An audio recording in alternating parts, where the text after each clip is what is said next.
Hey, I'm Trey. Serial killers enjoy killing people in a nutshell. In most cases, there is no reasoning with them.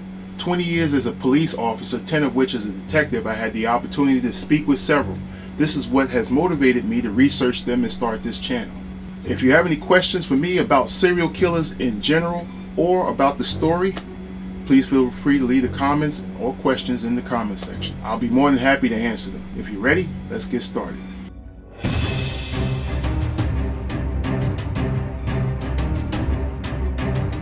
July 1971 in the country of Finland, near the city of Korea, which is a rural/suburban area. There's a major highway that runs through the towns that most travelers would have to take in order to get to their destinations. Throughout the month of July, a red American car was seen by several pedestrians, also travelers throughout the area.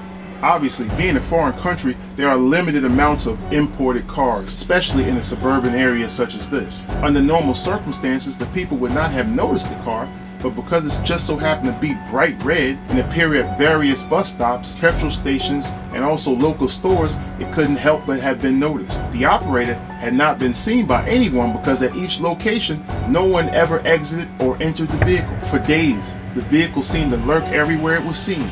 Most observers had a suspicious feeling about the operator because the vehicle would remain in areas seemingly with no purpose. In July of 1971, a woman by the name of Salem Helena was riding a public bus traveling through the area of Korea to get to her college. The bus stopped at a local rest area in order to give the occupants time to use the bathroom and or purchase something from the store. Several minutes later, that red American car was seen at the rest stop, but again, no one was seen entering or exiting the vehicle. The public bus left the rest area shortly after. Salem was never seen alive again. Her father, whose name was not provided, waited to hear from his daughter, but never did. Salem did not arrive with the bus at her school. Why does this story sound like the making of an 80s horror movie? The police were notified and a missing person report was done.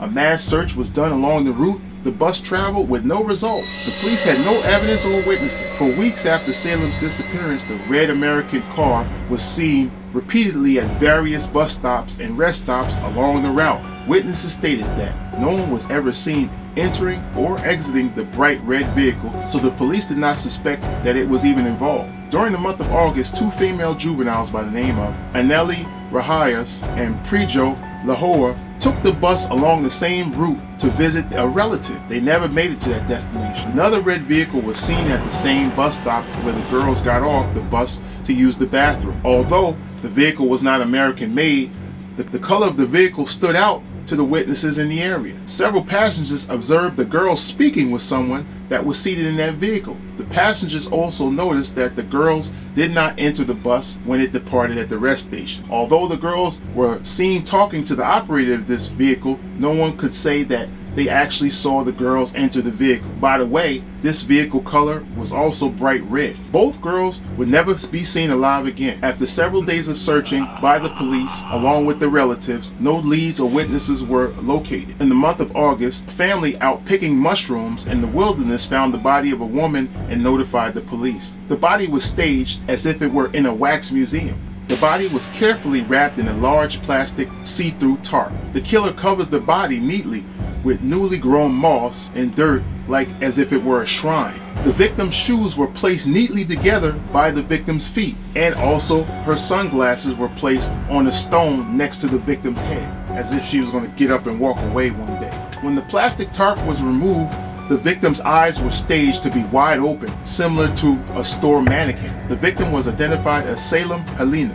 The police had no leads or witnesses at the time. Several days later, the two remaining missing juveniles were located and identified as Anneli Rahajas and Prijo Lahore. Each body was staged much like the first female victim. The children's eyes were staged open, and some of their personal property was staged around their bodies neatly. The autopsy was completed on all three of the victims' bodies, and each were found to have been sexually assaulted, and the cause of death was carbon monoxide poisoning. The authorities gave photographs of the victims for distribution throughout the community for assistance. While reviewing the evidence for a second time, the police located fingerprints on the plastic tarp that was used to cover each of the victims. The fingerprints identified a man by the name of Esno Khalid. The authorities went to detain Esno for questioning, and when he was located, he was found to be in possession of a red American-made vehicle. that make and model was a Dodge Dart. Several witnesses came forward and stated that they observed Enzo speaking with the girls operating vehicles before they went missing. Enzo was a mechanic by trade, and he had possession of several of his customers' cars. He would use them to stalk out his potential victim. The second red vehicle that was used to abduct the two juvenile females was a red color Citroen. The authorities did a search of Enzo's home and located several of the victim's valuables. Enzo's wife came forward to the police and stated that she had seen her husband with each one of the missing females before their disappearances. Enzo was charged with 3 homicides, went to trial, and was found guilty. He was sentenced to 25 years in prison and was released in 1981. Enzo died as a free man in May of 2003. Come on, he was able to live a full life after killing 3 people?